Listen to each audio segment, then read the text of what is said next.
Morning. Hello.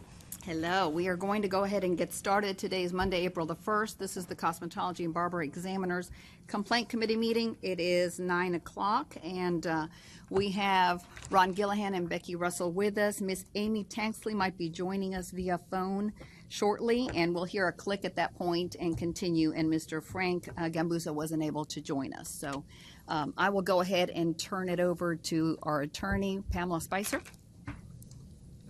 Good morning, everyone. This is the committee meeting for the legal report to go over any questions you all may have. I realize the report is significant. There are 62 complaints to review. Some are represents just because I'm doing some cleanup of some older cases that we're not going to be able to obtain service on. So you'll see those towards the end of the report, but I'm happy to answer any questions anyone has.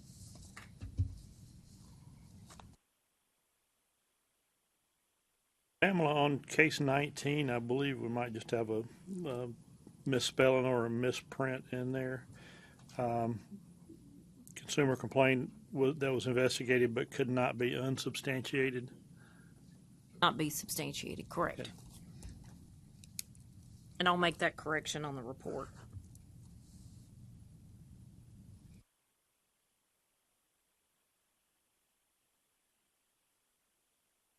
I noticed with this report that there were a lot of return to sender kind of complaints that went out. Is there a reason that we've got so many, or is this just because it was cleanup?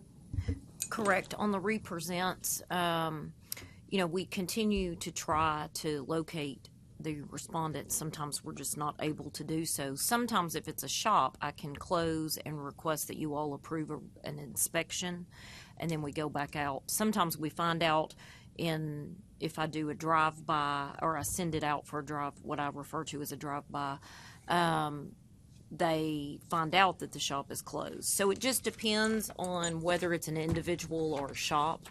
And then with the individuals, the problem is sometimes we're just simply not able to locate them. I mean, that could be unlicensed, or the underlying allegation could have been unlicensed activity, or it could have been an expired license, but then we're simply not able to locate the individual. So a lot of this is cleanup on the represents, that for cases that I'm simply probably not going to be able to litigate because we're not going to be able to locate the respondents. Tanksley? Yay. Thank you for joining us. We're already on the record, but we just started. So we're going to go ahead, and if you put us on mute or ask any of your questions, Pam is going through the report. So thank you again. Yeah, no problem. I'll put you on mute. Thank you, guys. Amy, I'm happy. This is Pam Spicer. I'm happy to answer any questions you have. Like she was saying, we just started. I have on number 19, there's a typo. It should be substantiated, not unsubstantiated, just in the language of my summary. Other than that, I was explaining on the represents. There's a lot of cleanup that I'm doing on some of the old cases where we're simply not going to be able to locate the respondent, and I've either asked for closure or closure with a reinspection depending on the circumstances of the complaint.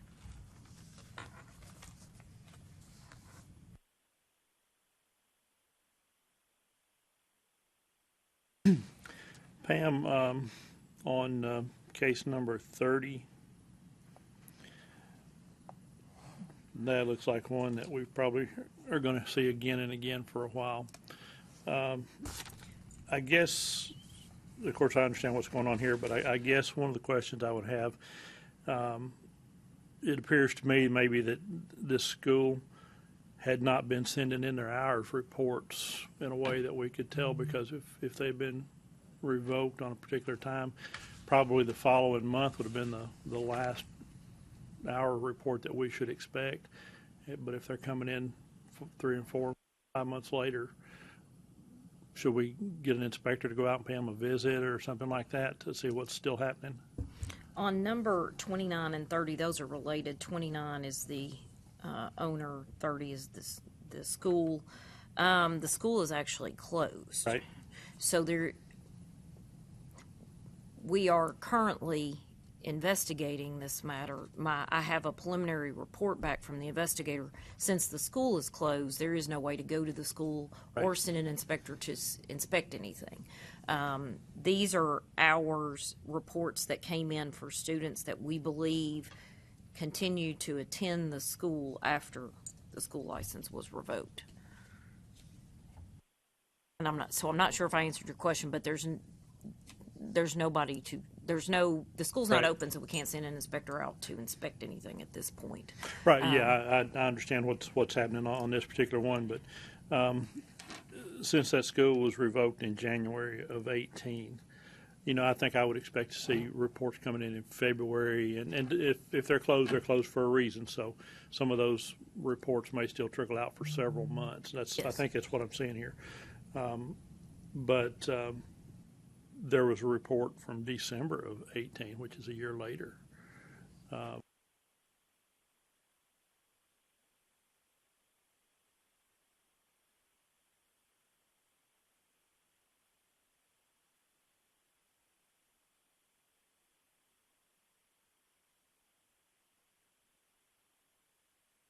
So in this case, as those students start to come forward, or have some of them come forward already, do we know? The investigation is still ongoing. This is my preliminary report from the investigation based on what the investigator has told me. And I will double check one thing that Roxana just brought to my attention during the break for the full meeting. But these are the reports that I listed were the reports sent to me in an email. So I'll go back and double check again. But based on the information that I received, the months listed are months that she submitted reports. And I think the issue is, as you all know, it appears that there are students attending the school during those months. I understand that the reports trickle in, but she should not have been operating after Should have January. been operating at all. And I'm open to discuss the civil penalty. This is new. I based it on $1,000 for each student. Obviously, we could do this a lot of different ways.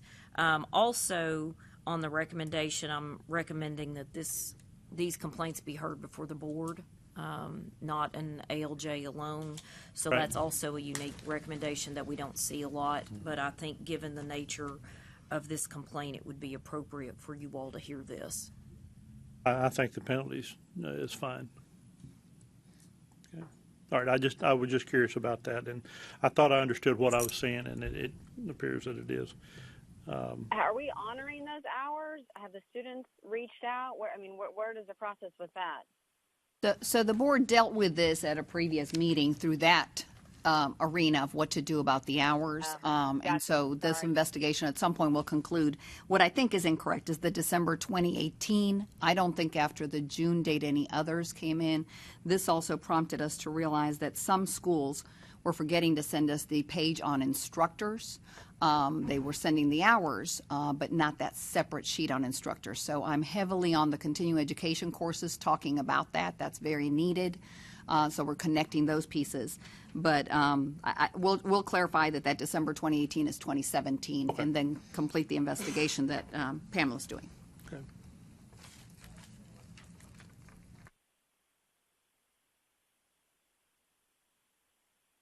I think probably one of the last ones I had noticed was on case 36.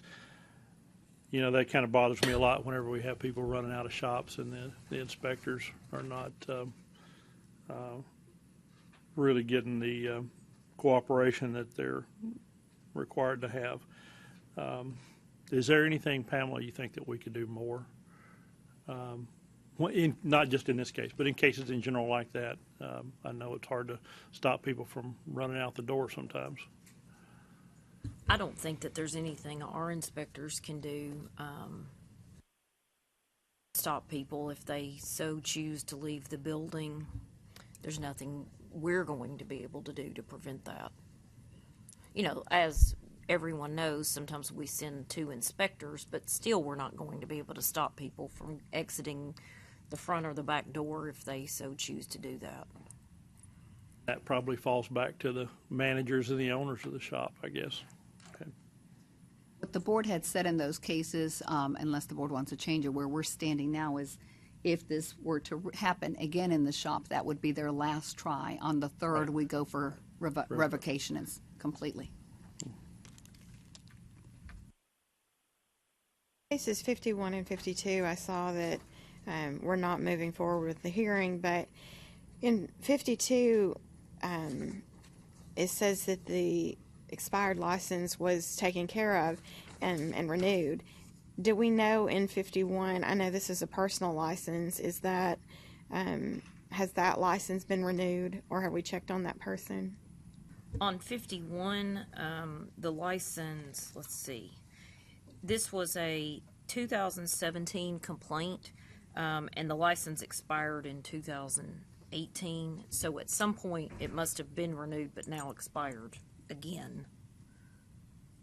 Because it originally expired in April 2016. Does that make sense? Yes. But now expired again, at least the information I have. On 51.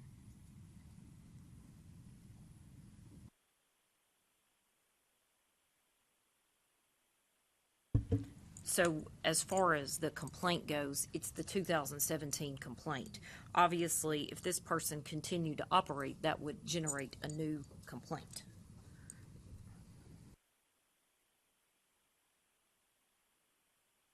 That's all I have. Anything else? I didn't have any comments. I wanted to say thank you. The report was fantastic. I appreciate it. Thank you. All I had. Thank you. Thank you, Ms. Pamela. And I will check on the one we discussed about the hours and report back. I'll print out the reports just so I can look at them with Roxana to make sure I've got the dates correct. Thank you. There's nothing else. We'll go ahead and adjourn the complaint committee meeting, and the reciprocity committee meeting will start at 9:30. Thank you. Thank you, Ms. Tanksley. If you sign off, we'll see you here at 10. See you soon. Thanks. All right, bye-bye. Welcome to our visitors. It's good to see a big crowd out here this morning. Thank y'all for coming. Do we have a couple of schools out here today? Do you have any students with you today? Okay. Yeah, it's good to see you.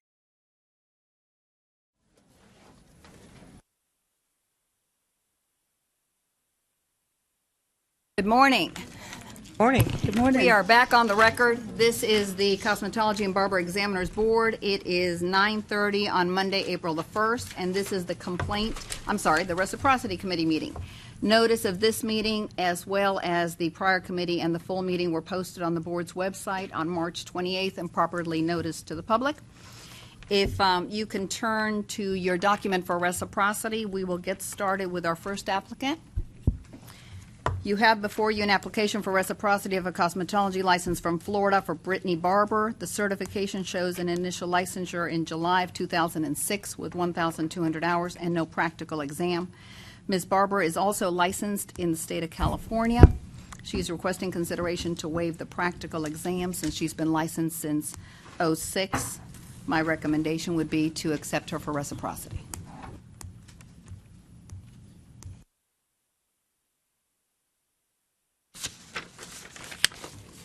She licensed by both exams? So she would have Originally? only had the theory in Florida. California did not require her to take the practical, so she's also licensed in California. And the California license she has had since 2010. We have been waiving the practical if it's been 10 years, so in reality, she's there with the 10 years if we want to go with that consistent process. But she's also licensed in both places. Make the motion to approve. Second. We have a motion and a second to approve. Any other discussion? All in favor say aye. Aye. Sorry. Next, we have an Okay. application for reciprocity of an aesthetics license from Wisconsin for Anna Booth. The certification shows an initial license in May of 2013. She explains in the email communications that she completed more hours than the 600 required by Wisconsin. She's also provided emails with details of all of her work experience. I'll let the board review the communication, and my recommendation would be that she's approved for reciprocity.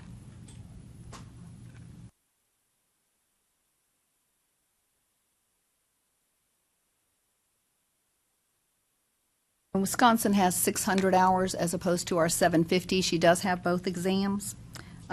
We, at some point, had to consider the 150 hours for aesthetics, as you'll recall, and how difficult it is for them to be able to complete those. So if they've got both exams and work experience, the board has considered those as a whole.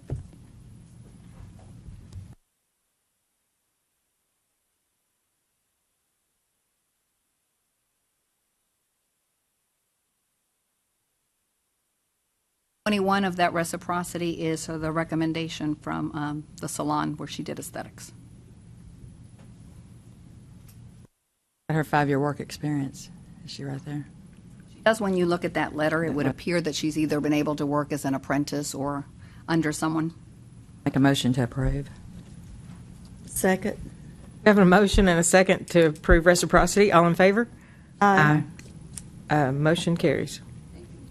Application for reciprocity of also an aesthetics license from Florida for Heather Davis. The certification shows an initial license date of October 2004 with 260 hours and no exam.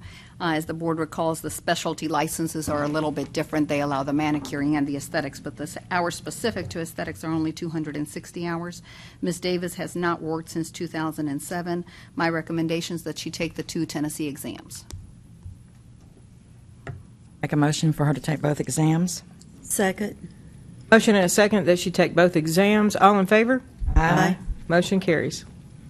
Application for reciprocity of a cosmetology license from Pennsylvania for Stacy Egger. Certification shows an initial licensure in November 2007 with 1,250 hours and no practical exam. Ms. Egger has provided proof of work experience and a statement stating that she's very close to the 5 years. My recommendation would be that she take the practical exam. And her license goes back to 2007.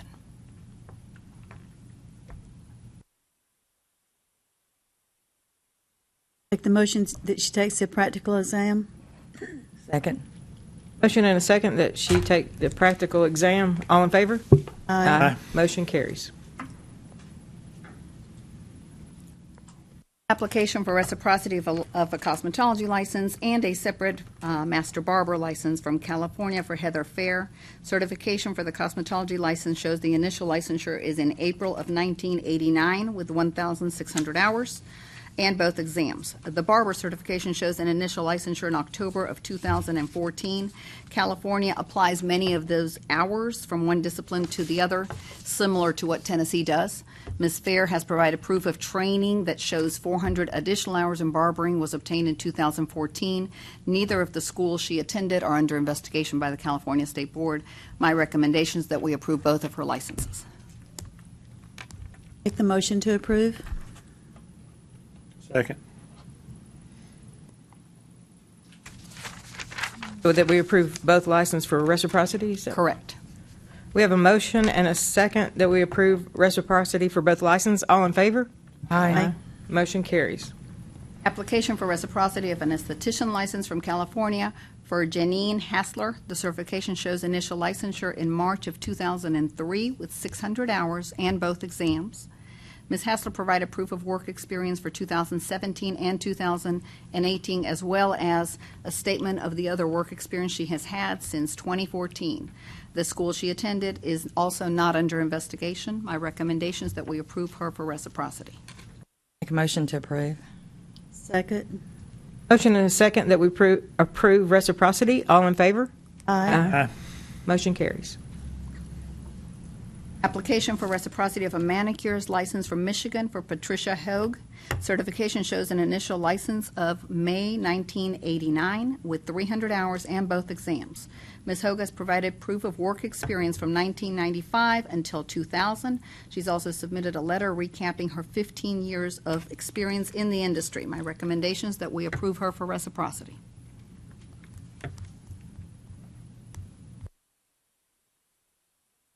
Hasn't worked since 2000, right?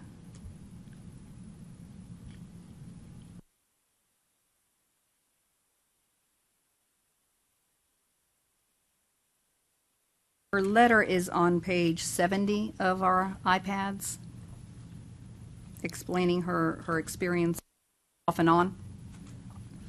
Now, she has both exams, an experience, not in the last 5 years, which is why I couldn't approve her. It goes back some. The other part to the California applicants is we still have not gotten any more schools released from the investigation.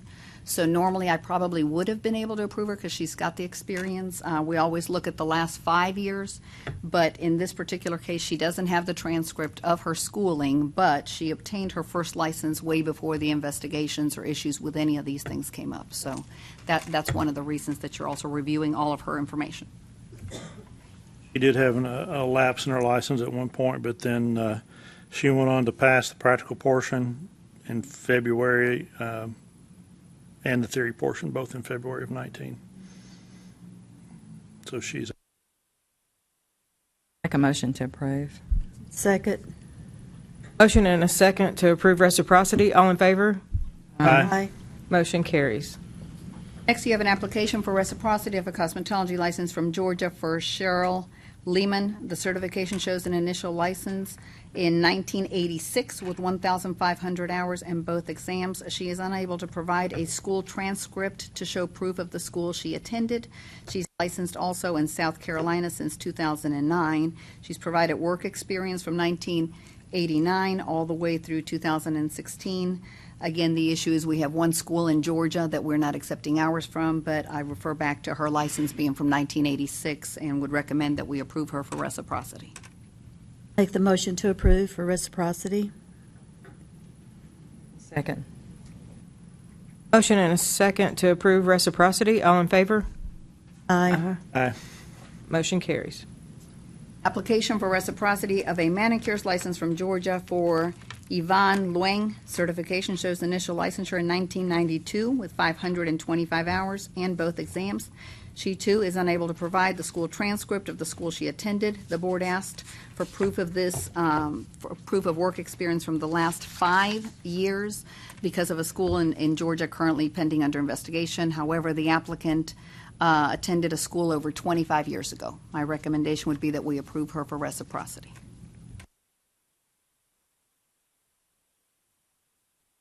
Page 83. It says the name of her cosmetology school is the New York Nail School, and it's located in Georgia.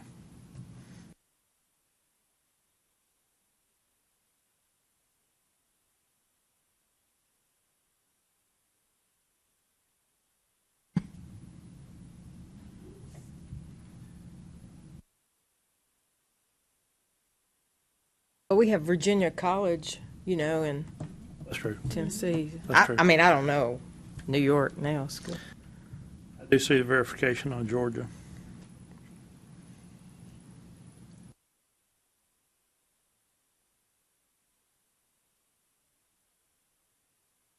What's the recommendation?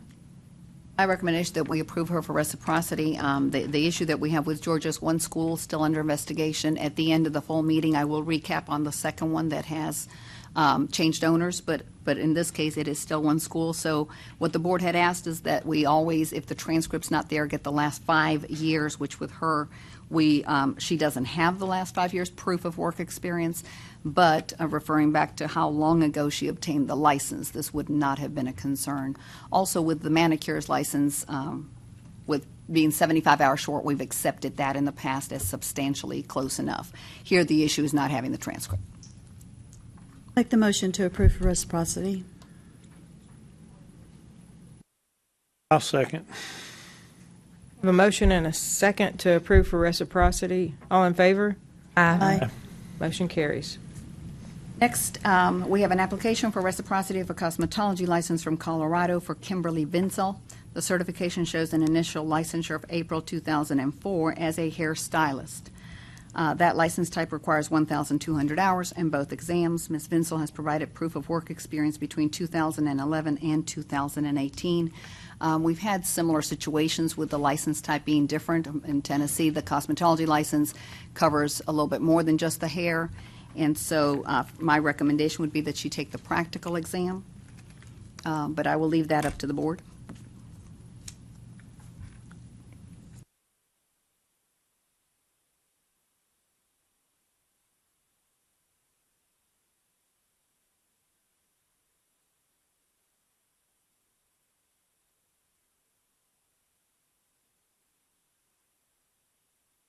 Motion for her to take the practical. Second. Motion and a second that she take the practical exam. All in favor? Aye. Aye. Motion carries. Thank you. And that is all that you have on your iPads. I've got two gentlemen here that appeared before us today. I do not have their paperwork, so I kind of want to discuss it, see if there's any option we can give them. Sherelle will recommend as well what she thinks we can do, if anything. These two gentlemen are Mr. Chance David and Jack Lefebvre. Pardon me if I'm killing his last name. They are currently already in Tennessee. They're coming from Utah with only 1,000 hours and a little bit over 2 years of licensure. I don't have their paperwork in front of me. Unfortunately, it just didn't make it to my hands yet to review. So there's a shortage of hours. They immediately, when they received the standard letter, as the board knows, we don't bring those before you. If someone is short hours substantially and doesn't have the 5 years, the board office sends the letter that's been approved by legal as well as by you. So that's what they received, and they enrolled immediately in school to complete the 500 hours. That's where they're at. They've also invested and opened a shop in Tennessee that they're not able to work in. I've not viewed all their information, but in conversations today with them, they're already doing kind of over and above what the license does, definitely in Tennessee. In Utah, they've been able to teach in shops, teach in schools, really teach their trade. So I'm looking for some guidance on how the board would like to proceed, if there's anything at all. They have been already in school for over a month, so it's very likely that the 500 hours is no longer what they're short, but I don't, without looking at it, 200 or 300, maybe even less than that. So, Gentlemen, could I ask y'all to step up to the podium? We might have a couple questions for you.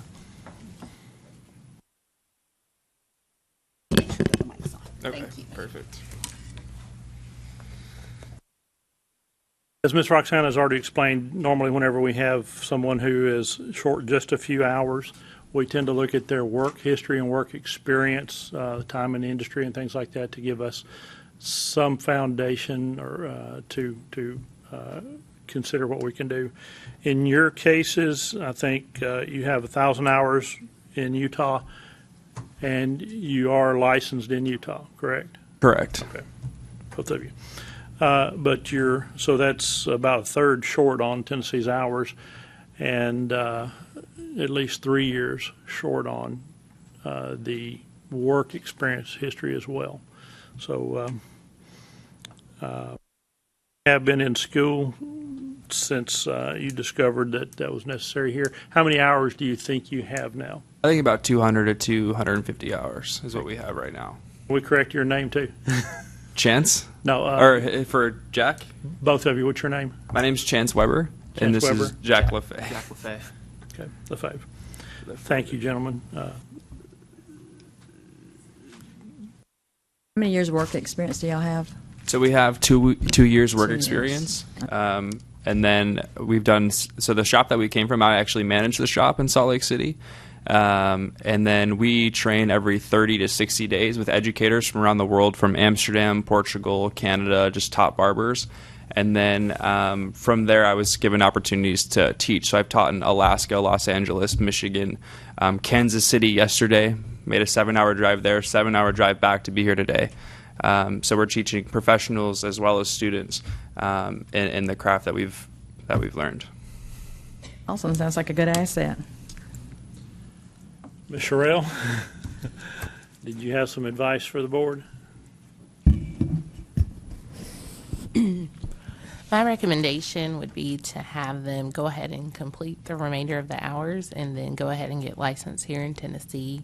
Even though they're licensed in Utah and they're doing great things, we focus here in Tennessee on the hours and the years of experience, and so that would be my recommendation.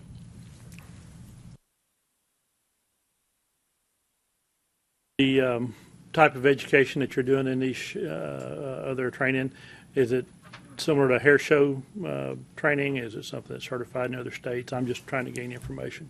You're asking questions about like what kind of education or where is it located? That you're teaching, you're doing things. Yeah, so I've had the opportunity. The shop that I came from kind of put me on a pedestal, just as far as education to be educator for them.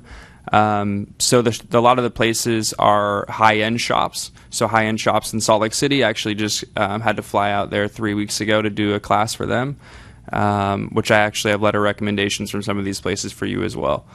But a lot of them are high-end shops around that just want to hone in their craft to elevate their service and as well as their price point. How much longer do you think it will take you to finish up your hours? So when we started school, they told us we can get 40 hours a week. However, with lunches and stuff, stuff like that, it's not really actually 40 hours. So we were told that we would graduate around the second week of May, which is unrealistic, and their update that they currently gave us. So it's looking more like June. So now we've invested a substantial amount of money into Hendersonville and being there. So our shop we just finished our shop, fully licensed, have manager license, stuff like that. We're just unable to cut hair, and we're the driving force. We weren't relying on other people, given our skills and ability, wanted to build the shop on that, and then as well as train students to come on to work for us as well, because we're educators. So we need to be there. As chair, I can't make a motion, but a wise person in this body once said, I'm smart enough to listen to my attorney's recommendations. So if that carries any sway. Yeah, and we have to go by what our attorney recommends for you. So that would be to finish up your hours and then reapply.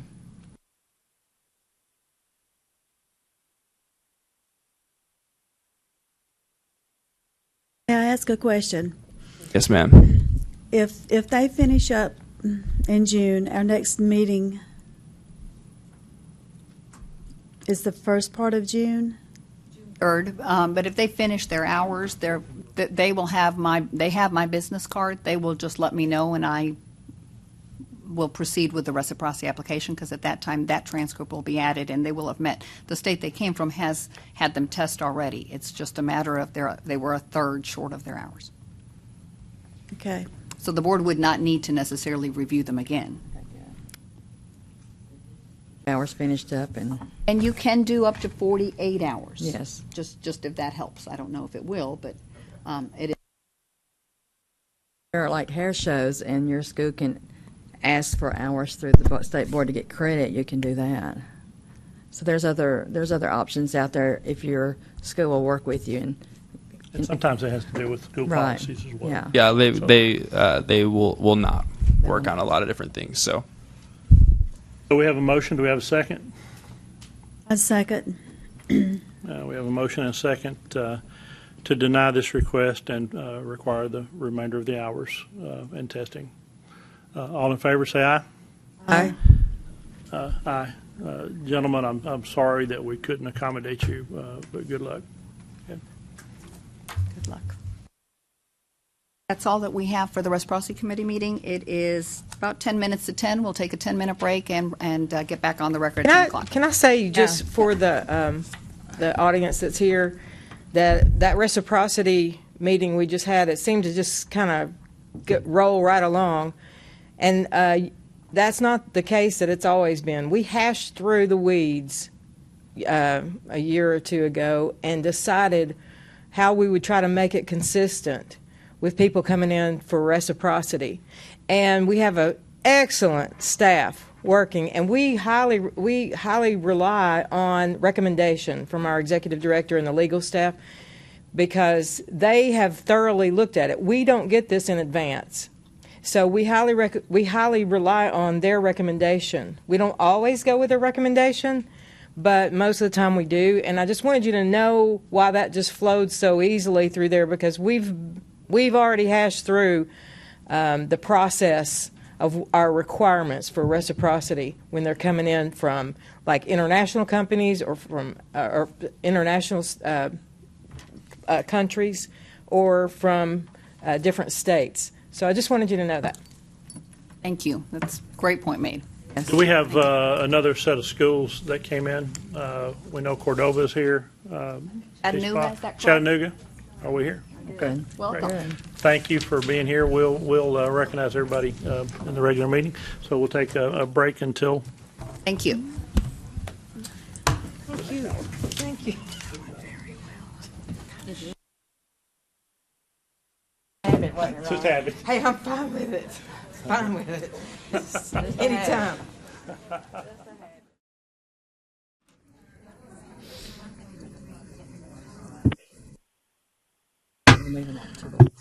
This meeting of the Tennessee Cosmetology and Barber Board of Examiners is called to order. The first order of business is to call the roll. Thank you and good morning. We are getting started at 10:05. If you give me just a second to get to my minutes. Today is Monday, April the 1st. This is the Cosmetology and Barber Examiners full board meeting. Notice of this meeting was posted on the board's website on March the 28th. We will get started with Ms. Kelly Barger. Here. Thank you. Ms. Anita Charlton. Present. Ms. Nina Coppinger. Here. Mr. Ron Gillihan. Here. Ms. Judy McAllister. Present. Ms. Patricia Richmond. Present. Ms. Janie Ross. Here. Ms. Becky Russell. Here.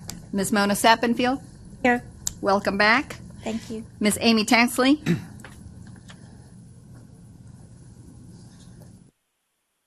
Amy has not been able to join us. She'll either be here in person or join us telephonically. Ms. Wybeck Granger. Present. Thank you.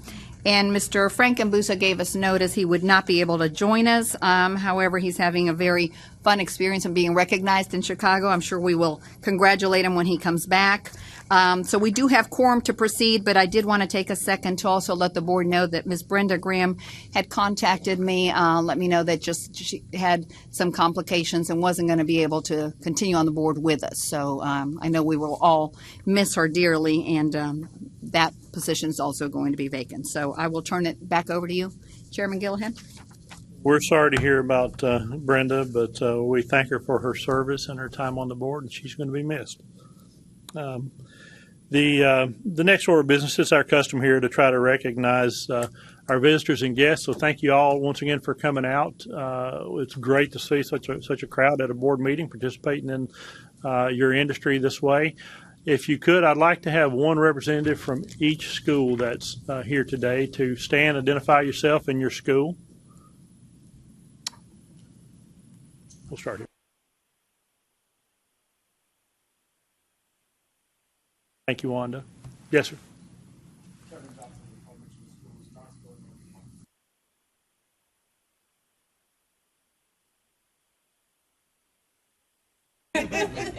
Thank y'all for coming. Yes, ma'am. Missy Smith. Welcome.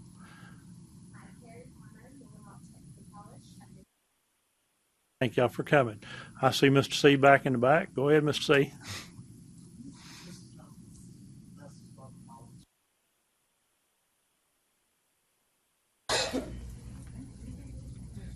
Thank you very much for coming and being here. The next one, I'm sorry, missed one. Cordova, thank you once again. And that's a long drive for a few of you folks, and we definitely appreciate that. Safe travels in your going home today. The next order of business will be to approve the minutes from the January 28, 2019 meeting. If there are any additions, corrections, or deletions. Make the motion to approve. Second. We have a motion properly seconded to approve the minutes. All in favor say aye. Aye. Aye. Opposed say no. Motion carries. Next order of business will be legislative updates. We want to do that now? Yes, I'll be happy to turn it over to Ms. Hooper. Good morning, board. Morning. Wanted to go over a couple of bills with you all. When we last met, these had not been before you because they were not yet active, but now there are a couple to discuss. The first bill is House Bill 0320, Senate Bill 1185, and that is the bill that would redefine natural hairstyling and remove licensure requirement for engaging in natural hairstyling as an occupation. That bill has since been amended. The next bill is House Bill 1118, Senate Bill 0651. That bill, as introduced, increases from 150 to 160 hours of instruction that a student must receive before rendering esthetician services on patrons. And the final bill, SB 0901, as introduced, allows dogs in barbershops, requires annual inspections of barbershops and barber schools to include inspection of the sterilization of clippers and other such equipment used on customers.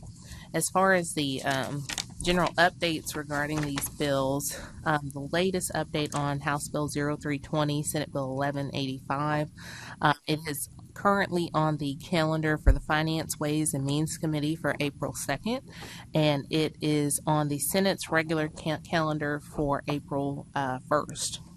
And that's as of March 28th. That was the last update to this bill. The second bill I mentioned, House Bill 1118, Senate Bill 0651. That bill hasn't had activity since February 11th. It's held on the House desk pending an amendment at this time, and then in the Senate, it's been referred to the Senate Commerce and Labor Committee, but that was back on February 7th. The next bill that I discussed regarding the annual inspections of shops, sterilization, and dogs in barbershops, Senate Bill 0901, shows that was withdrawn on February 6, 2019 as well. So those are the three bills that are relevant to this profession specifically. There are two additional bills that I did want to bring to your attention. The first one would be Senate Bill 0196, House Bill 0261, and that, as introduced, makes various changes to the Right to Earn a Living Act, including requiring entry regulations, public service restrictions, and statutes to be demonstrably necessary and carefully tailored to fulfill a legitimate public health or safety objective, and allowing persons to petition applicable licensing authorities and bring civil actions when such standard is not met. That has been amended as well, that bill. And the other bill for discussion is Senate Bill 0384, House Bill 0304, and as introduced, that exempts members of the armed forces stationed within the state and their spouses from licensure requirements to practice professions and occupations regulated by the Department of Commerce and Insurance and the Department of Health, subject to meeting certain requirements to practice. And so those are the 5 bills that I had to update you on today. Did you all have any questions? Sherelle, could you tell me again? I think I missed some of the numbers on the increased hours. I think that's 1118. That's correct. That's House Bill 1118, Senate Bill 0651.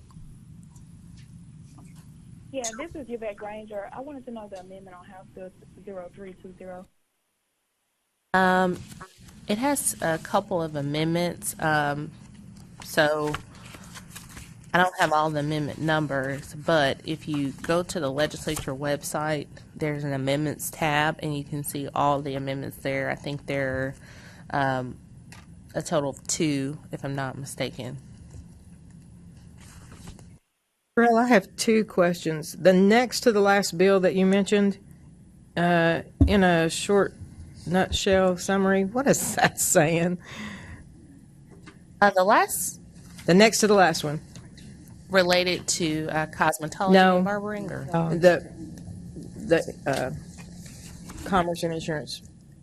I've not been very involved with working on that analysis for that bill, and so I wouldn't really have additional information as far as what it actually does at this time. If you all would like that, it's something that I could have before the end of this meeting, but I just haven't worked on that much specifically. Okay. I just wondered how that affected our board. I wasn't sure.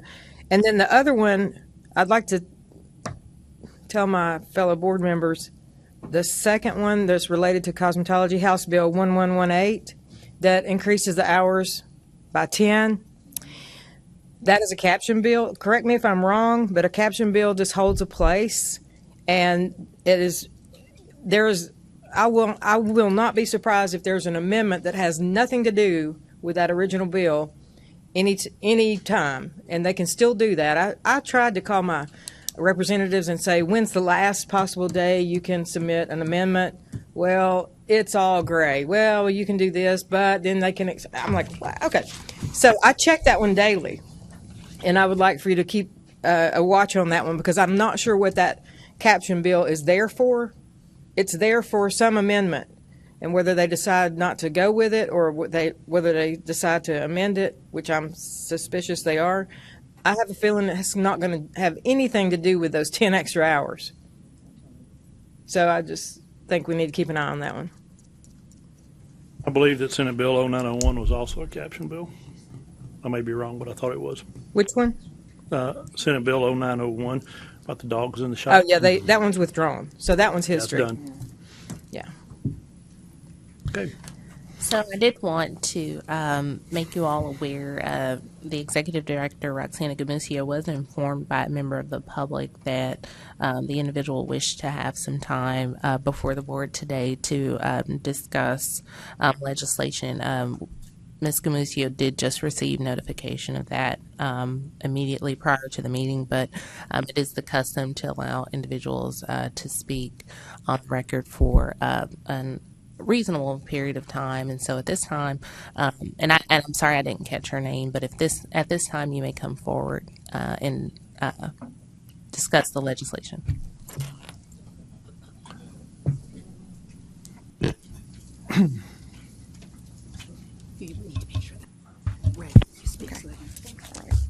You could give us your name for the record. Good morning. Good morning. My name is Willie Mae Freeman. I'm from Memphis, Tennessee. I'm a 44 years cosmetologist, past school owner, and then I'm an educator. And right now I'm kind of in the retired mood, but I'm helping the younger people to bring up a chapter in Memphis, Tennessee to try to keep this professional as really a professional, not just doing something. And so that's what I'm up here today. And what I'm up here today for, we noticed that West Tennessee do not have anybody to represent us, And West Tennessee is one of the largest areas where we have most of the cosmetology, barbers, and the nail hair professional. So we don't have anybody on the board to that we know of that's working for us. And so we really is in need for somebody, because we don't really never know of anything that's coming up or whatever. When we had a representative from West Tennessee, not in the later years, but back in the years, we would always be able to find out what's going on in West Tennessee, what's going on with the board and why the bills come up. We don't know anything about it. When we know anything about it, most of the time it's they're over in the Senate or House of Representatives, they're almost ready to pass. So being a 44-year cosmetologist, and I see that our profession is going the wrong way. So that's one of the reasons I made this drive today, and I thought we was on the agenda. One of the other younger ladies, she emailed it and everything. She thought that it was all right. But we would like to have someone from West Tennessee to represent us. And then we had a question about providing that the braiding bill passed, will they be able to work in the register salons? I've been going to the meetings, but nobody had asked that. The ones that's not going to have their natural hair license, will they be able to work in the register cosmetology shop, a nail natural hair shop, the barber shop? Will they be able to work there? Ms. Freeman, Yes.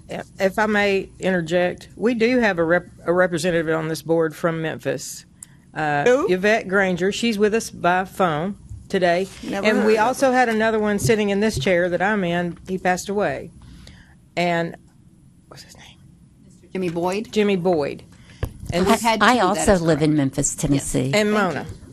We never hear anything from the board. You know, usually in the past we have always had Memphis, West Tennessee. We will be up on what's going on because you do know that's where most of the tax dollars and all of that come from, and then it's so important for the African American business in West Tennessee. Most of the African American salons is in West Tennessee. You know, Nashville have a lot too, but in West Tennessee, that's where most of the African American barber salon, cosmetology, nail techs, all of that. And so, if it's somebody on the board, we would like to have their name and phone numbers and all that, because we didn't even know that we had anybody working with us. I think sometimes, you know, like when we go back to the way things used to be, I think for every industry, and it's moving quite fast, but all of your questions that you've asked are readily available at Tennessee.gov under cosmetology and barbering, and all of us on the board and our locations that we represent are on the web as well. And you can also go on Tennessee.gov and in a bill search, you can put in cosmetology, and anything that has anything to do in the legislature is actually put on daily, so you can keep up with it. And things, you know, as we just discussed, change daily in the legislature. So we're not sure we could ever answer until our legislature, our lawmakers decide if someone without a license can work in a licensed facility. So we don't know the answer to that because we don't make the laws, and I don't think we have a whole lot of influence on the laws. But you can certainly visit with your elected officials to find out the answers to those questions. It's not really a direction of the board. That's not our purpose.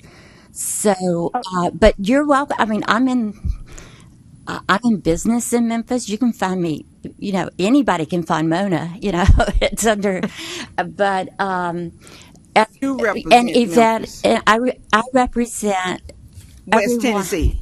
West Tennessee, and so does Yvette Granger. And Yvette Granger is African American, and she owns a beautiful salon, and she's actively working too.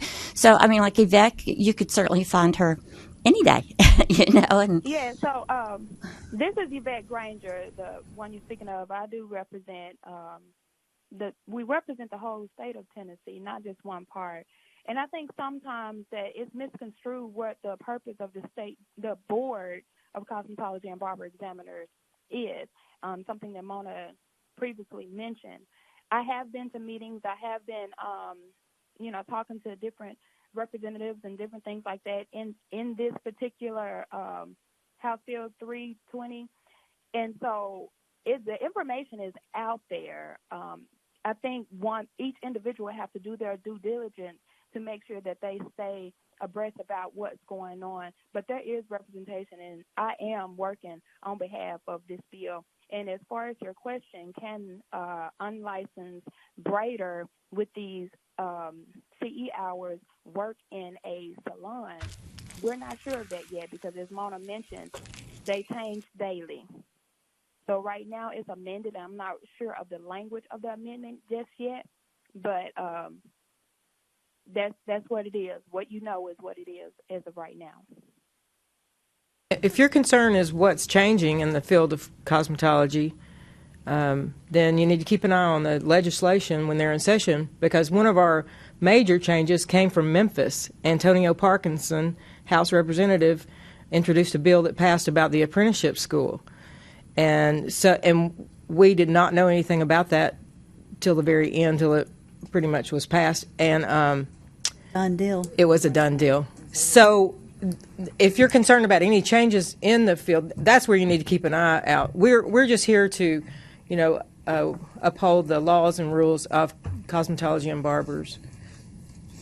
Did you have any other questions, ma'am? Yes, because at first we didn't know. We thought it started at the state board, And so what you are saying, they start, because we've been over there also asking questions. So it started over at the house, and then it come to you all. Is that what you're saying? Yes. The House has to vote and pass it, and then we try to make some rules to go along with what was passed by the House and Senate. So I'd encourage you to contact all of your representatives from your districts and tell them how you feel about the bill, and voice your opinion with them. Okay, so will the board have any input on the ruling part of it? Sometimes the legislature will designate the board to write some rules, but then it all goes back to the attorney general. So there is a process of a lot of administrative offices before the rules are passed. We just sometimes are designated to do that by the legislature, but we don't choose, Will the cosmetology, you think, have any way of having any input on the rules?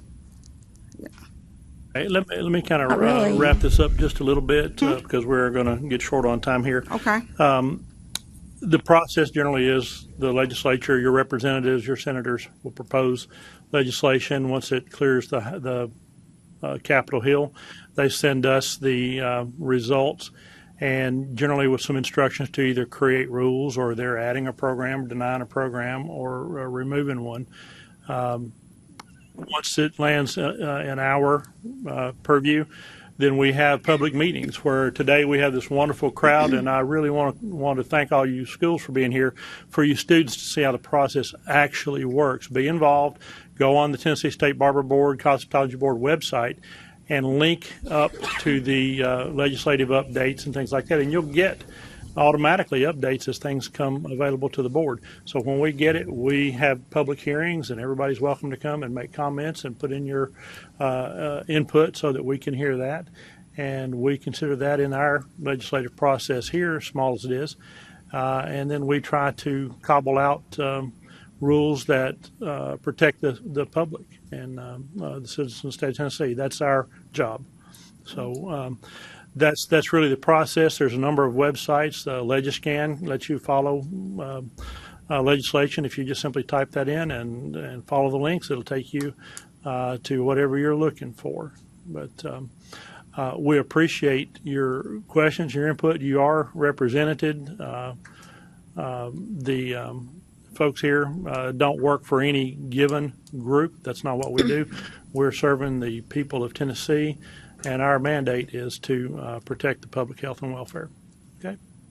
Thank you. Thank you for coming. We appreciate it very much. Great, thanks. You can also watch the videos online. They stream them online of our meetings and stuff. We're now ready for the next layer here. Miss Roxanna, I believe we've got some schools here. Thank you, sir. Yes, we do. We will start on your iPads under the presentation on page 61, please. The first school that we have before you is Dory Academy. This is a new specialty manicure school. And appearing before you is Mr. Charlie Golden. If you give me a minute, I'll make sure he can come up. Brief them in.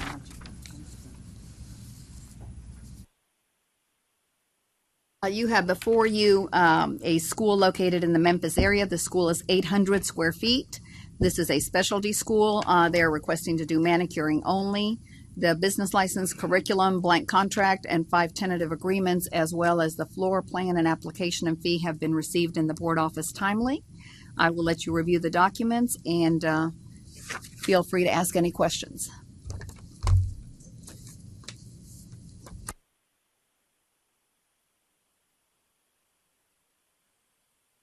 Thank you for coming in this morning, Mr. Golden.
See, this is an apprentice program. Not that I'm aware of. This is a full manicure, is it not? Not just apprentice. We're not gonna open up to the public as of right now. We're gonna do the apprentice program with it.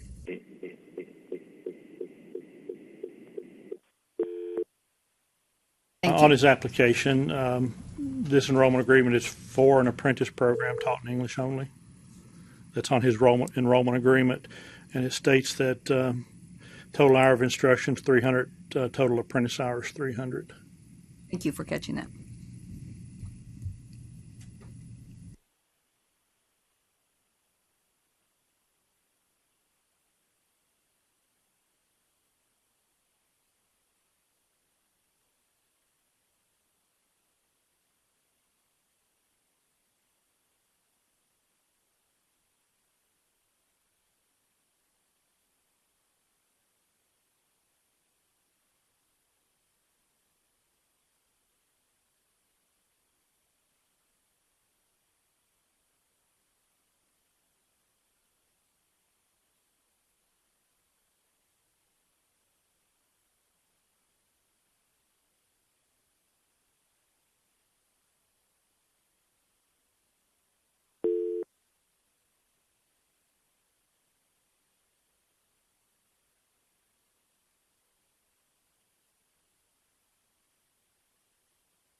Have you owned a school before?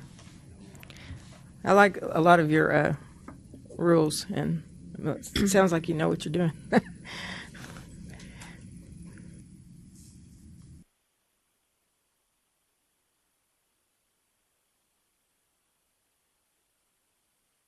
Motion to approve. Second. We have a motion and a second to approve. Can we have that amended when we change this form? Because he's calling this an apprentice program. Oh yeah. Is she not going to be an apprentice, or are you doing just Yes, apprentice? ma'am. Just apprentice. It Yes, is ma'am. apprentice, right? Yes, ma'am. Okay. Okay, well, scratch that. Okay. That's what I thought. Okay. Any other questions? All in favor, say aye. Aye. Aye. Motion carries.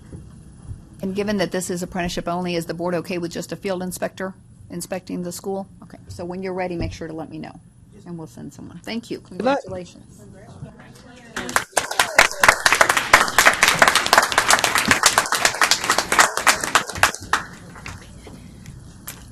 Next, we have a change in location. This is the Hair Academy, and Ms. Patricia Richmond Parson will be happy to explain what's on your iPads. This starts on page 73. This school is staying within the Fayetteville area, and the application included a floor plan and the fee, which have been received. And I'll turn it over to Ms. Patricia. Thank you. Thank you. We have going to relocate just 2 blocks prior up the road from where we're at. We're just about the same amount of square footage. We are going to offer some apprenticeship programs also with this in this school. But the floor plan has got 20 chairs, the stations, and I think you can see everything's laid out on those 2 pages there for it in the theory classrooms.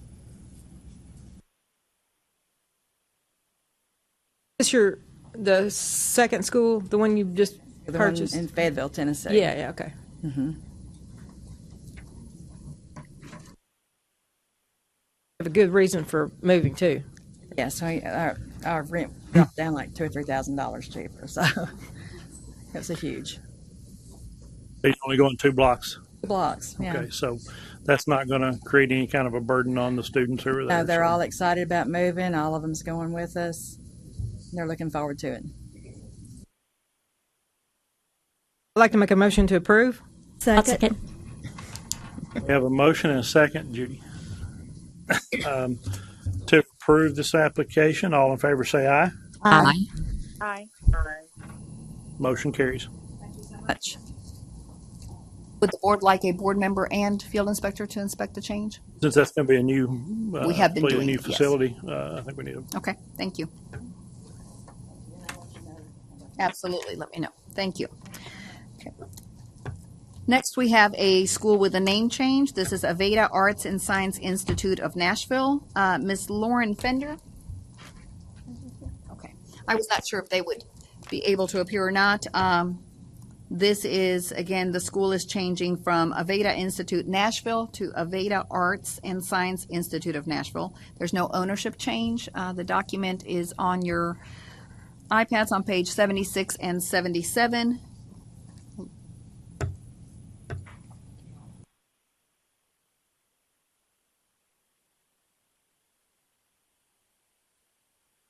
Motion to approve.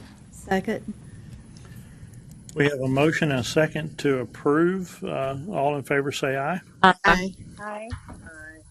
Motion carries, and I'll just make one personal note on this. If they're watching online, not to forget to notify THEC as well. Yes, I think they've already started that process, but that's a very good point. Okay, next on your iPads, you have a change in location. This is Sheer Perfection Academy. Mr. Elvin Mejia or Helen?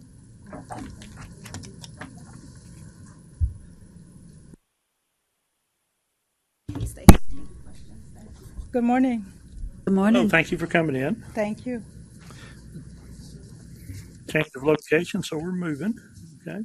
Yes, this is a change in location, and this particular school license is number 139. I'm only pointing that out because the school has several school licenses under the Cosmo and the Barber side, so it could get confusing, and that's actually helping me to identify which is which.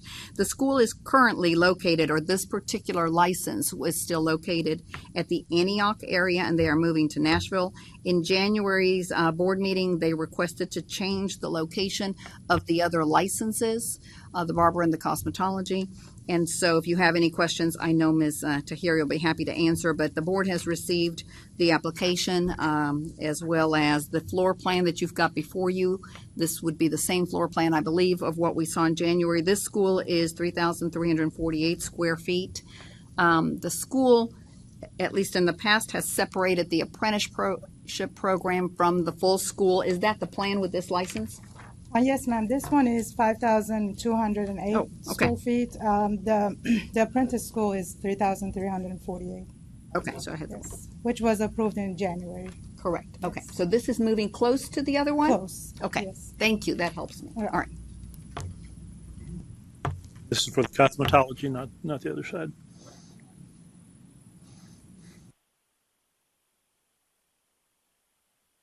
How far is the move?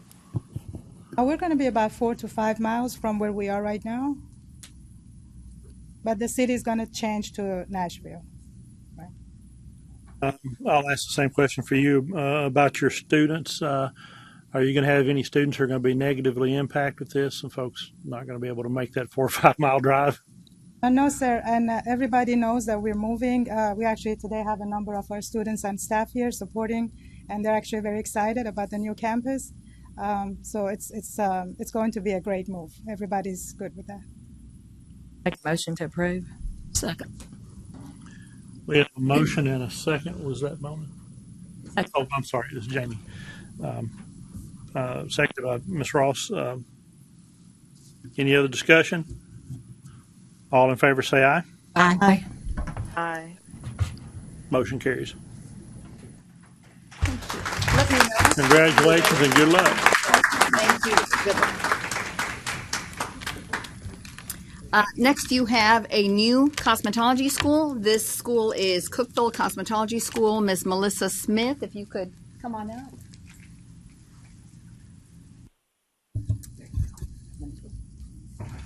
Hello. Thank you for coming in this morning. The school is located in Cookville. It is 2,500 square feet. You've got before you the business license, curriculum, blank contract, floor plan, contingency plan, application and fee, which were all received timely. I'll let you review everything there and ask Ms. Smith any questions you might have. Thank you.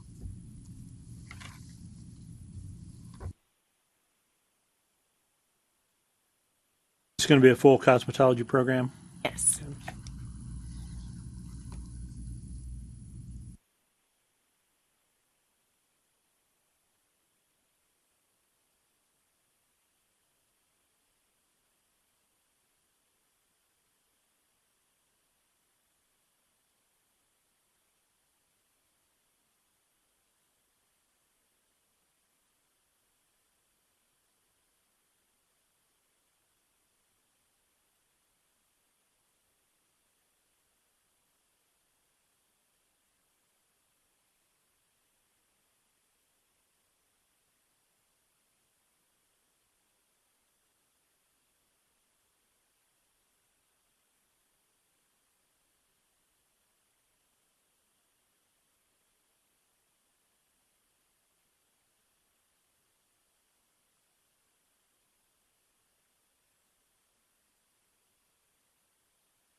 How many square feet is your school? 2,500.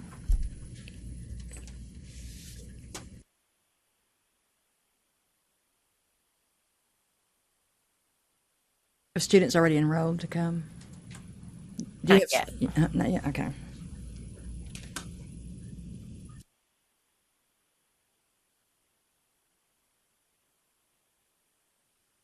Are we supposed to be looking at at the cost of tuition and things like that for?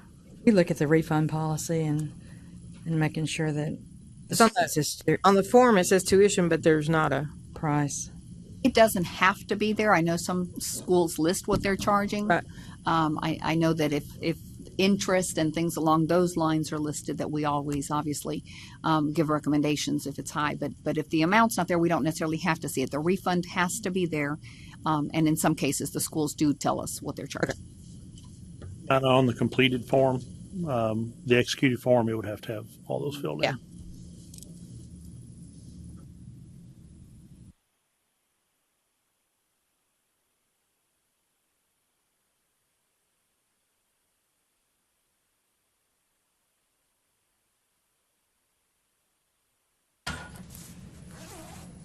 On your full-time and part-time hours, of course, those are blank here, but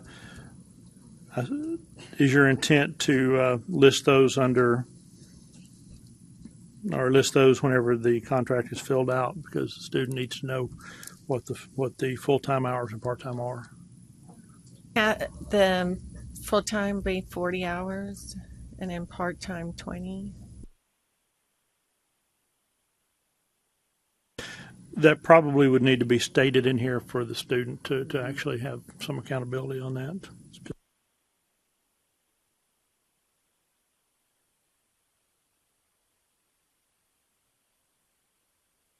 Make a motion to approve. Second. We have a motion and a second to approve this new school. Is there any other discussion? All in favor, say aye. Aye. Aye. Motion carries. Congratulations and good luck.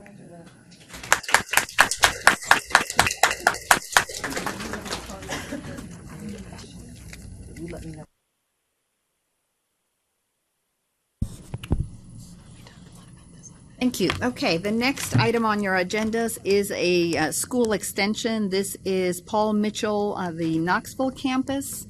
And if you give me a minute, I'll be happy to give you that page on your iPads on page 96. You will see the email communication. Mr. Kevin Johnson is here before the board. Thank you. He's well familiar with how to make sure to answer all your questions. You have the information about the school. This campus is moving less than 2 miles away, so within the statute, that is permissible and considered an extension. It is only for classroom space, and I'll let him answer any questions that you may have. So it is not actually going to be servicing the public. The floor plan is there, and he was also kind enough to provide a map to show us the proximity. Thank you. Mr. Johnson, you have a beautiful school up there. I've been in there, so. You're moving down the street a little bit. Yeah, just obviously when we added barbering last year, so I guess it's a great thing when you need more space for classrooms. So found a space that's about half a mile away that we can use just for classrooms, because everything for the public is still at the main location. Will you be using it for both classrooms, for Barber and Cos? Right now we just focus on barbering over there.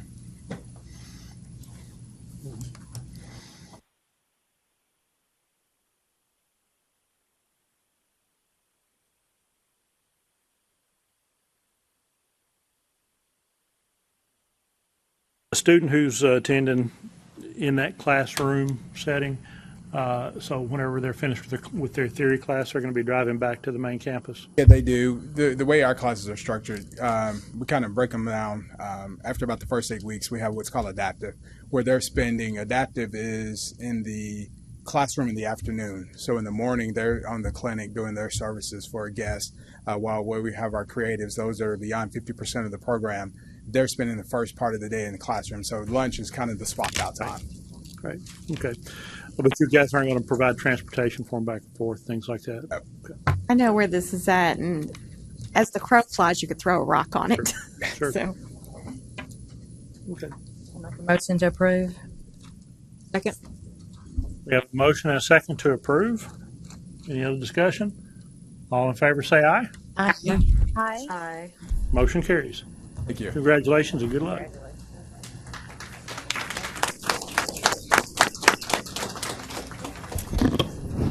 Okay, we are moving on to our applications for examination. They start on your iPad on page 99. These applications are coming from Ms. Linda Bowling, Lee Triplett, Derek Edwards, Tracy Hill, Taylor Lumpkin, Amanda Roberts, and Amber Wilkerson. These applicants have felonies within the last 3 years and or are currently incarcerated. The request from them is to take the Tennessee examination once the approval has come before the board. The required information, including disclosure from the student and letter of recommendation, are submitted before you. The board customarily approves a 2-year agreed order for each of these individuals for a probationary period. If upon reviewing these you decide to do a lengthier probation period, please let me know.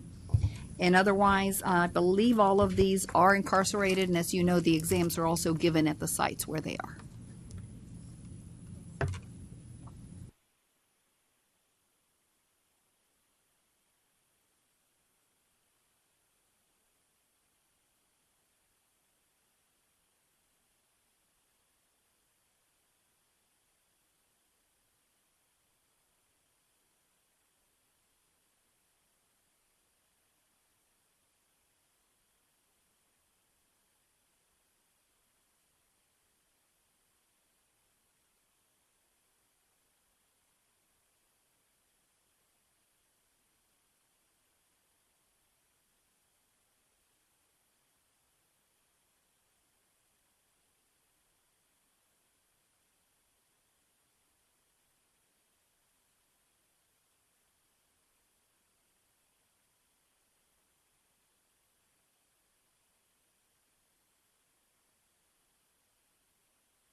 Roxana, on our 2-year probationary, if they're incarcerated till like 2027, would that start when they're released, or does it start like when we approve it?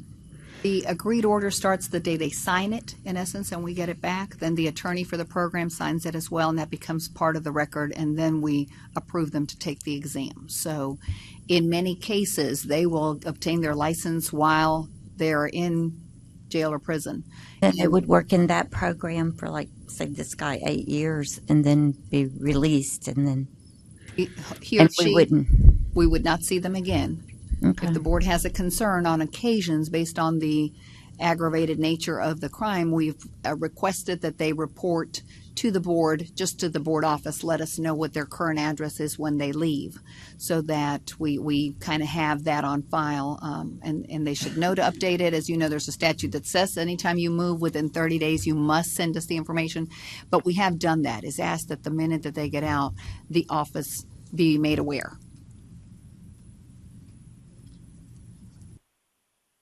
I'd like to make a motion to approve all these with a 2-year probationary period and a signed agreed order. Second. The motion is to approve for 2 years. Consent order with 2 years probation with signed consent order. All in favor say aye. Aye. Opposed say no. Motion carries. Thank you. Next on your iPads, we are in page 127 on our miscellaneous section. I will start with a request for release of Master Barber student hours for Mr. Andre Bell. Mr. Bell submitted an affidavit stating that he completed all 1,500 hours between 2006 and 2008. The school he attended closed in 2018 without letting the board know that they would be closing.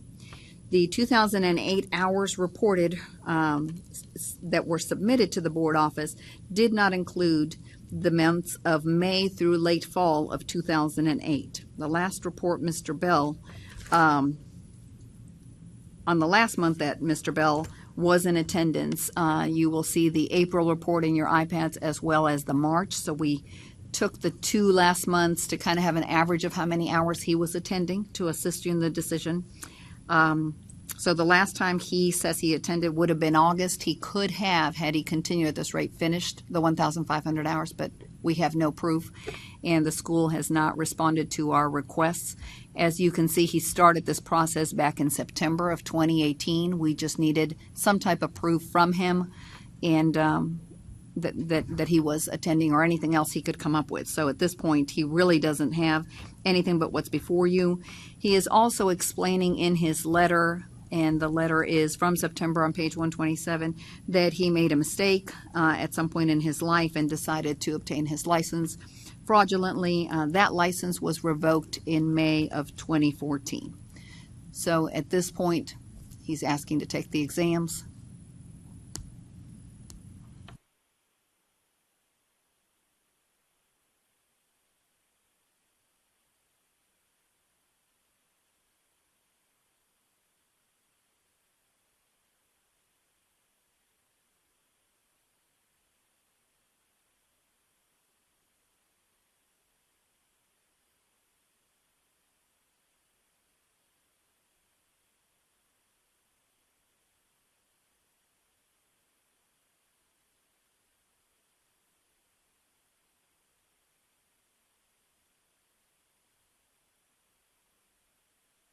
The license was revoked in 2014, you said?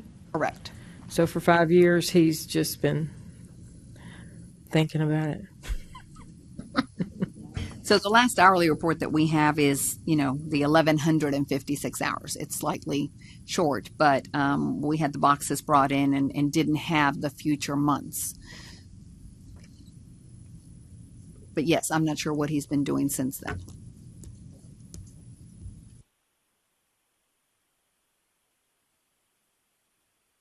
I think he ought to have to come before the board. I'm just thinking, if you do something fraudulently in this profession, then you have to appear. Just make the effort to come before us and explain yourself and convince us that you're going to do right now. I'm just, pardon? Doing it legally. Oh, yeah. Yeah. So. Legal is a pretty good way. That's my motion, that he appear before the board. I'd second that. We have a motion and a second to ask this applicant to appear before the board. Is there any other discussion? All in favor say aye. Aye. Aye. Motion carries. Thank you. Next on your iPads is not a similar situation, but it sort of is. This is also a request for a release of hours. This is a cosmetology student, Ms. Yolanda Trice. Ms. Trice has provided certificate of completion, and that certificate is on page 135. She attended a school that closed in March of 2017. All 4 of their campuses closed, and her information was not on the school's report. And so we don't, in essence, have proof of the hours. She's provided an affidavit and gotten it notarized. She does have a letter, and I recognize the letterhead from the school saying, congratulations, you've met. And then the certificate itself goes back to September 14th, 2012. It does resemble what we've gotten. It could be that at the time she owed tuition or had something else possibly pending, but she too has waited a while to retrieve her records, and this is what she's found. So she is requesting that the board approve all this information and allow her to test.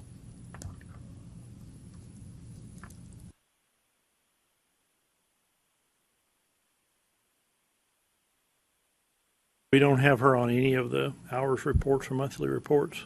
Well, 2012, unfortunately, is the period of time before we could did. scan documents, so they were in boxes. For the most part, the records were well kept, but I do have situations where they're not all where they're supposed to be.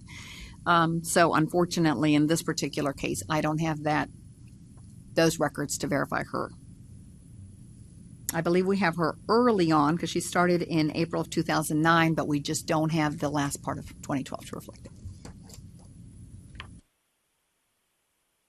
I don't imagine that she has any report cards or any information for herself. No, now the certificate that is on page 135 has her full name. It says she finished the full program. That's better than what we've seen in many cases, to be honest with you. But again, not having proof puts us in a hard situation for the students. And when they wait a long time, there's no way sometimes for us to get a hold of the previous owners. Do you have a recommendation? Like I said, the letter that she's presented and the certificate we've seen, they seem authentic. I would imagine that the reason maybe she wasn't on the reports could be that she owed tuition and therefore a withdrawal document wasn't submitted. Back in this part of 2012, I couldn't, not having been here, guarantee what the process really was. But it's not that her name's not on the report. Some of those months in 2012 just aren't there. So I think in her case, I would lean comfortably saying we could accept the hours for her to take the exam because she has good proof of having completed those. We've had to do that with a couple of schools that closed, and if the students had nothing and we had nothing, there was nothing we could do. But in this situation, she seems to have something that says she finished. I think the tests are going to tell us whether or not she, I'm pretty familiar with this particular school, and to my recollection, of course, they've been around a long, long time, and I don't recall any serious questions about any of their record keeping or anything over time. So, make a motion that we allow her to test. Second. We have a motion and a second to allow this applicant to test. All in favor say aye. Aye. Aye. Motion carries. Thank you. Next, we have a request to approve a manicures license for Miss Na Fang. Miss Fan was licensed by Reciprocity from Texas in 2013. That license was revoked in 2016 for failure to obtain licensure as the statute requires. Since then, she has attended a school in Tennessee and has passed both exams. The practical exam was passed in March 2019. We're making a motion to approve her license. That is correct. I'd like passed to make that motion to approve her license now that she's done the hours and taken her exams. Second. We have a motion and a second to approve this applicant's license. Any other discussion? All in favor say aye. Aye. Aye. Motion carries. Thank you. Next, we have a request for an extension of continuing education requirements for cosmetology instructor Eva Eugene. Pursuant to Tennessee Code annotated 62-4-114, an instructor must complete the 16 hours of approved training of the approved training program. It is at the board's discretion to approve up to one additional year extension for good cause. She's explained that she was working at nights and attending college and missed the last dates of that particular period in order to take the course. She first obtained her instructor's license in 2011 and has not requested this extension before.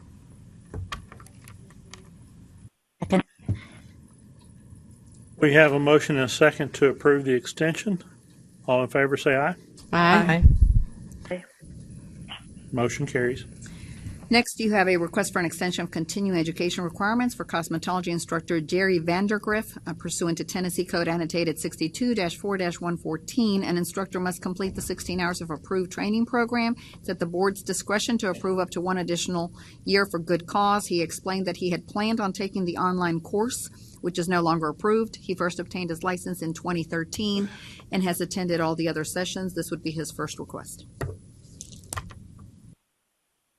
Make a motion that we approve the extension. Second. There's a motion and a second to approve this extension. Any other questions? All in favor say aye. Aye. Aye. Motion carries. And I have one more extension request. I don't know that you all have copies of it in paper because it was sent to me late Friday or Saturday. This request is for also the continuing education requirement for Ms. Pearl Walker. Same statute. It allows us for good cause to approve. She has written a letter to the board, and so I did make a few copies because we'll have to shred them. Her information's behind it. Ms. Walker first obtained her license in 2009. She's been extremely busy in the Memphis area, doing things outside of even the scope of her industry, and so she's very excited about the opportunities. But with all that done, she completely missed the summer session, had planned to try to attend the one here in Middle Tennessee, but something came up in March and she was unable to travel. So she too has never asked for the extension and is asking for this particular time so she can continue. Motion to approve. I second that.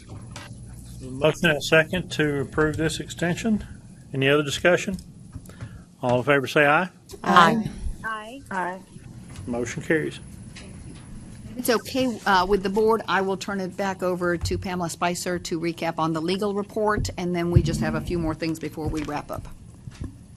Good morning, everyone. Morning. If I can have just a minute.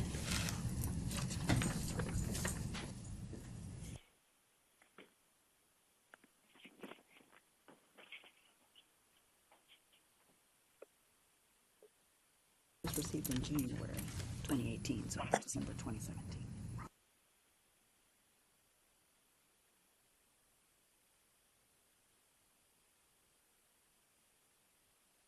Okay, sorry, I apologize.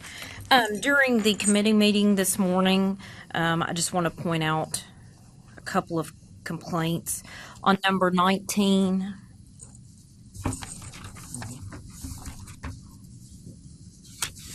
there's a typo that I need to correct. It should read, "This is a consumer complaint that was investigated but could not be substantiated," instead of unsubstantiated. So I'll make that change to the final report.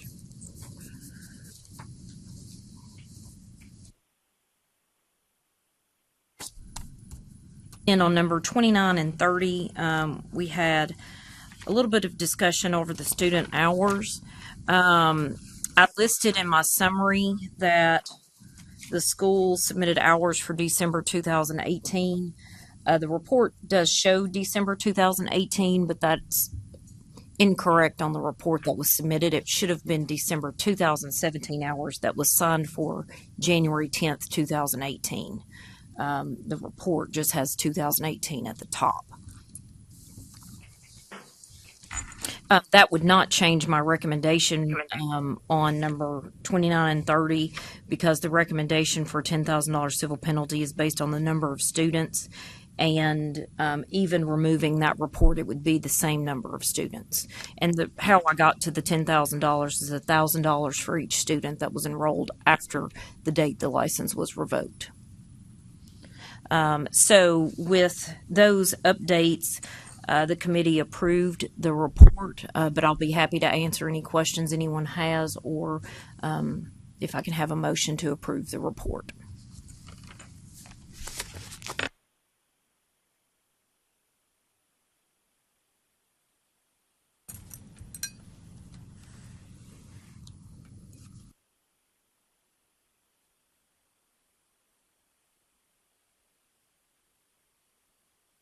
Questions? Make a motion to approve. Second. We have a motion and a second to approve. All in favor say aye. Aye. Aye. Motion carries. Next, on your full presentation on the iPad on page 146, we have the financial information for the board. I welcome any questions you have. The financial last month completed would be January 2019. So we're back to a surplus, which is great, as opposed to the deficit. We've got 21,311 so far, and I expect that that will probably continue until we close our fiscal year at the end of June. You've got on page 148 the complaints that have been closed with consent orders and so forth that also have the additional civil penalties. And then I just have one item under new business, unless the board has any questions about. We need to approve the reciprocity, or no? No, because we had plenty. We had a quorum Okay, during good. reciprocity, and we did them one by one, so we're good, unless you want to recap or No, that's anything. fine. No? Okay. So on your iPads under new business, I have an update from one of the schools in Georgia. This is Lovett Beauty School. The school provided a transcript of ours many months ago with several errors, incorrect affidavits. The board reviewed those. These were for reciprocity applicants, as well as applicants coming straight to Tennessee to test. The board at that time decided to not accept these hours until the situation could be remedied. You have here before you an email sent to me by the new school owner. And then the second part of that email is from the executive director of the Georgia State Board. He sends it directly to her, so I directly haven't gotten anything in my office, but this is definitely an email from Mr. Jones, and he says that the school is in good standing. And so at this time, of course, they're requesting that we start considering those school hours and the reciprocity coming from that school. I would need a motion from the board if that is the case and you're okay with this approval. I spoke directly to this school owner, and then she put it in writing once she followed up with the state board, saying that she didn't know all this was going on. She didn't, she purchased a school and is hearing from her students whose hours aren't being accepted here.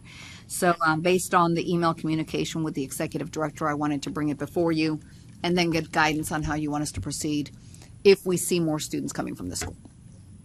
Is that the only school we were having difficulties with in Georgia, or is there one We more? have one more.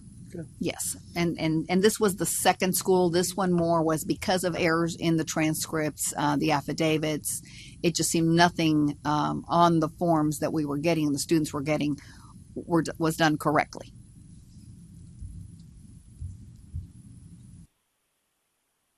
She take over the school, do you know?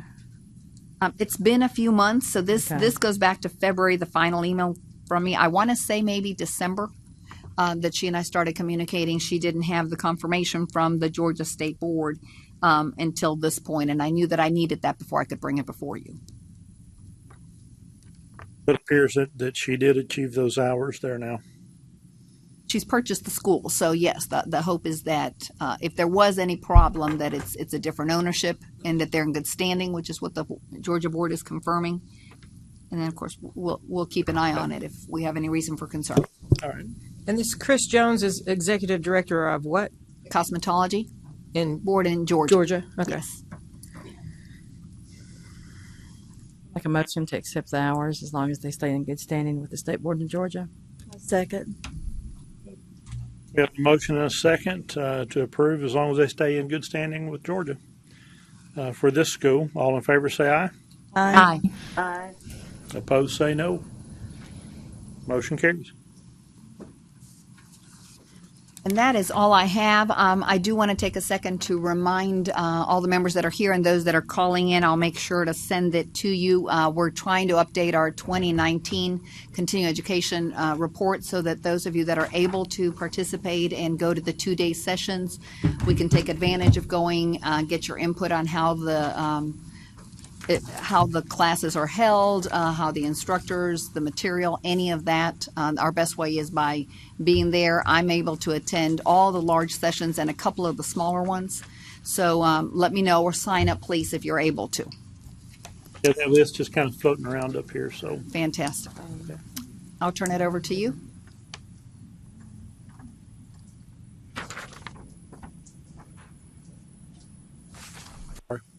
Everything's good? That's all I've got. I'll turn it over to you. Before I dismiss the meeting, I'm really glad to see all these schools represented here. All the students, you've actually seen a lot of work done today. You've seen a little bit of everything. You've seen schools approved. You've seen applications denied. You've seen people who've been incarcerated apply for licensure or the ability to test and get a licensure. It's some of the things that go on up here. You've heard discussion about legislation and how the board represents you across the state. Please, I encourage you to be active in your board, take part in your industry, and I wish you all good luck in your future endeavors. Thank you for coming out. And do we need a motion to dismiss? Make the motion to adjourn. Second. Motion and second to adjourn. All in favor say aye. Aye. Aye. Motion carries. Signing day. Ay, ay, ay. Bye, everybody.